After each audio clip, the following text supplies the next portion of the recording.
All you action figure enthusiasts out there, JC here with another T&I toy review.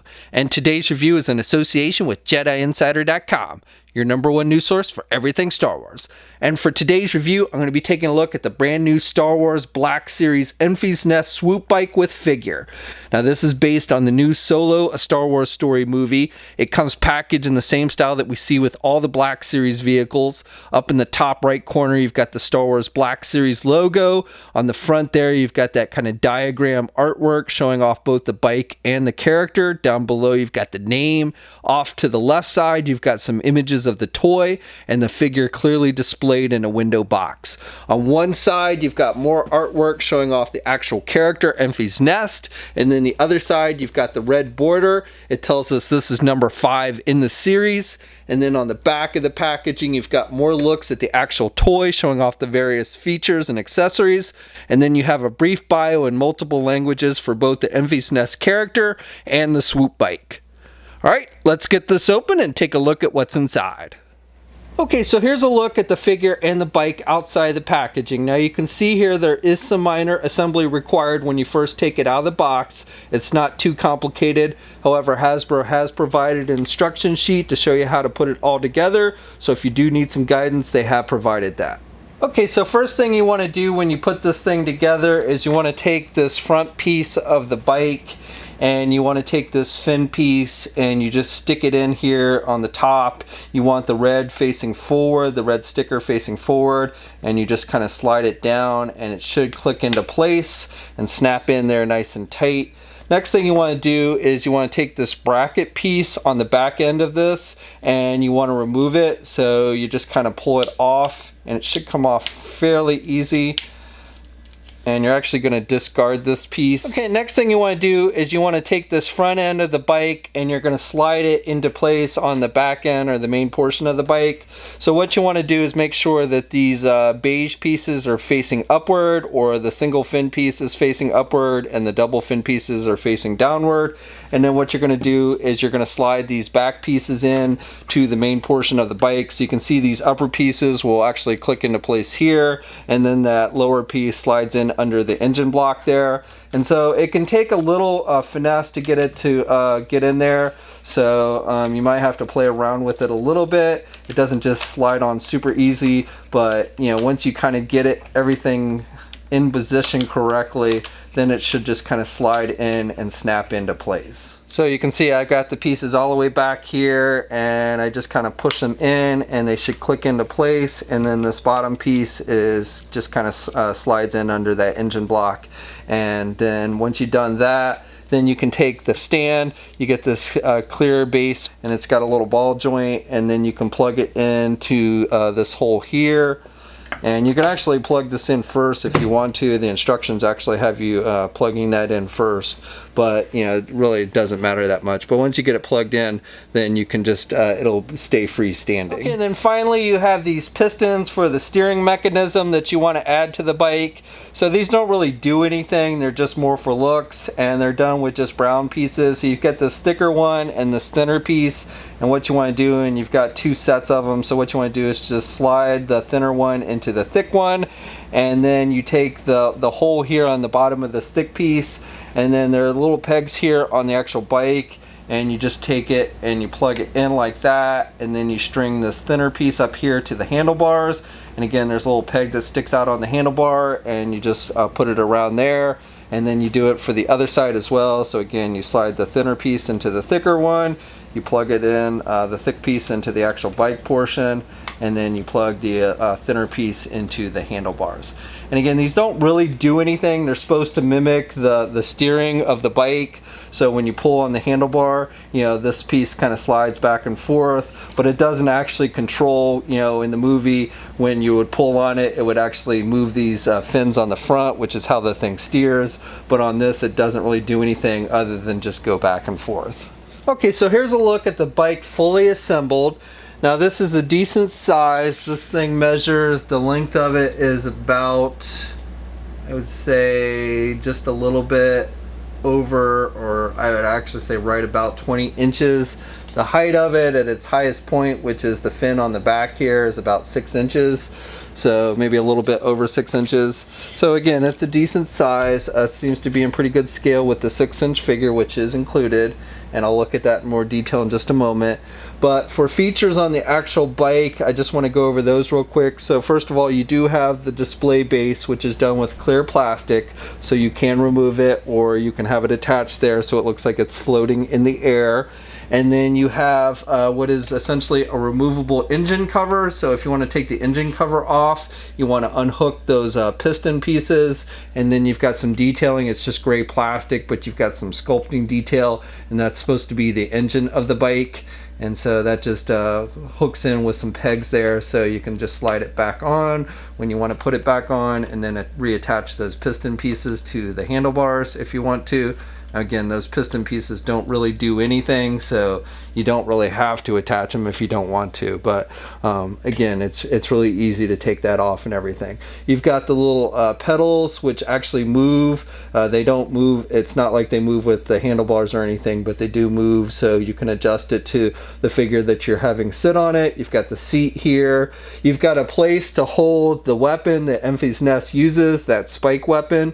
So you've got these little clips here on the side, and you actually have them on both sides, so you can put it on the left or the right side of the bike, and you just kind of lay it in there and it hooks in. So, you know, basically Enfys Nest can carry his weapon like you see in the movie on the side of his bike. And then you've got some pretty nice sculpting detail with the engine pieces and everything. You've got some gray plastic back here. Not a lot of paint detail on this thing. You've got the red and the black on the fins, and you've got some red here, and you've got some darker gray up here. You also, up here on the top here, they've got a place, I guess this is meant to, where you can have some figures stand for some reason. It looks like kind of like snowshoe type things, but basically what you can do, and it doesn't even really go into a whole lot of detail with what this feature is on the instructions, but I again believe it's so you can actually like stand a figure up and not have them fall over. You can just kind of slide the feet of whatever figure you're using, in this case the Enfys Nest figure, on the back there. And it doesn't hold them super great, but again, you know, if you kind of want to have your figure standing up on the back of the bike, you could do that. The bike also has some details. You've got these bottom flaps here, and these are not articulated, but they're done with gray plastic. And then you've got some scratch marks up here on the front or the midsection of the bike, and that's done with metallic silver. And then you've got, I believe these are laser cannons. And then you've also got a cannon on the front up here. So this bike is armed pretty good, and you've got some more engine detailing and everything with the gray portions. And then you've got this brown and the red, and then you've got the red and the black up here on the fin pieces. Okay, and then finally we have the figure, the Enfys Nest action figure. And at this time, this is the only way you can get Enfys Nest in the 6-inch form. And overall, I think they've done a pretty good job with the sculpting detail. I like the helmet. You've got that kind of cream color, and then you've got the darker brown on the front and the metallic silver for the visor. And you've got this little piece that sticks out on the front here. These little pieces that kind of stick out, look almost like whiskers or something. And they're done with just a flexible type plastic. And then you've got these things that stick out on the back, which are done with the metallic silver and some blue. So I like that detailing. You got the cape here, which is done with a soft goods. You've got orange on the underside and black on the back side. And then I also like the fur. You've got the soft goods fur that they've done for these shoulder pieces, which I think actually looks pretty good. Now this piece that attaches to the actual helmet, which looks like hair, is actually a harder plastic, but the rest of it is all soft goods there. So I think that looks overall pretty good. And then you've got the sculpting detail on the chest piece, which looks kind of like, you know, the whole armor is kind of done like with a tribal type look. And you've got the wrist guards with some red and some metallic silver. And then you've just got the dark brown gloves. And then you have this little piece here that goes over, that's attached to the belt, and this is done with a vinyl type rubber material that covers the pants. And you've got the brown pants. And then down here on the lower legs, you have some more, I don't know what these are supposed to be, but done with the metallic silver. You've got a little bit of red for the straps that go around the leg. And then the shoes themselves are more of a grayish color than brown, so they don't just match the pants 100%. But that's pretty movie accurate, as I recall. And so overall, you know, I think this is a pretty good representation of the character. My only complaint is that they did not give us an alternate head or make the helmet removable. I think that would have been a nice added touch. if they ever do this figure in a single card release, I hope they include an alternate head or a removable helmet. Now, as I mentioned before, the figure does come with the signature weapon that you see the character use in the movie, that staff weapon.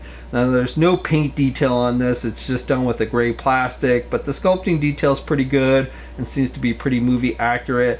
And as I mentioned, you can actually attach it to the bike, but the figure does hold it in either hand, the left or the right hand, or you can get it in some two-handed poses, and the figure does hold the weapon nice and tight. Now the figure stands at about 6¼ inches tall if you count to the top of their helmet. Now here's a comparison of the Enfys Nest figure along with the bike, and I would say the scale between the two is pretty good. And here's a comparison of the figure sitting on the bike, and the figure actually sits on the bike pretty well. You have to adjust these foot pedal pieces a little bit, but overall, I would say the figure actually sits on there pretty good. And here's a comparison of the Enfys Nest figure along with Han Solo and Beckett from the new movie. And then here's a comparison with all the 6-inch Black Series figures for the new Solo movie that have been released by Hasbro at this point, at least the ones that have been released here in the United States. Okay, so for articulation on the figure, you can turn the head to the left and to the right, and those fur pieces kind of move with the head. Now also, one thing I want to note with these fur pieces is you do get some shedding with it, so just expect some fur to be kind of left behind wherever the figure's standing when you're handling it. As far as pivot, you can pivot the head a little bit to the left and the right, can look down a little bit, but really can't look back very much because of the cape piece and everything. With the arms, you can get the arm out about that much, and you can rotate the arm all the way around for the most part. And you have you don't have a bicep swivel, but you do have a single hinged elbow with a rotation there, and the figure can bend the elbow about that much. You have rotation with the hands, and you do have hinges, so you have up and down movement with the hands. And then with the midsection, you've got a midsection joint, so you can rotate, you can pivot to the left and the right, you can crunch forward a little bit but not too much. Same with the back movement there. And then you do not get a waist swivel with this one. With the legs, can do the splits that much, can get the leg forward about that much, and then can't do the leg back very much with this one. Does have a thigh swivel, has a double jointed knee, so good bending there at the knee, does not have a boot cuff swivel, and then hinges on the feet, so some up and down movement, and you do get ankle pivot with this one, and 2 peg holes on the bottom of the feet. Okay, so that's my review. So overall, I would say this is a pretty solid set overall. The paint applications on the bike itself are a bit basic, and the bike does look pretty clean. They added a few scratch marks, but still the overall look of it is a very clean looking bike. But the sculpting detail on it is decent. The figure fits well on it. So, I think they did a pretty good job overall with it. The figure itself, I like. My only complaint with the figure really is they did not include the alternate unmasked head or a removable helmet. And if you've seen the movie, you know why that's kind of a big deal. Still, if you're a fan of the character, then I think this is a set you'll definitely want to check out. Now, this set is available now. We'll have a full image gallery up at JediInsider.com. There'll be a link in the video description below. As always, leave a comment. Let me know what you think. If you're so inclined, please like the video. And if you haven't already, please subscribe to the channel by hitting that button down below. You should also hit the bell notification so you're alerted every time I upload a new video. And of course, you can also follow me on my Facebook, Twitter, and Instagram accounts. I have links to those in the video description as well. And until next time, guys, I'll catch you later.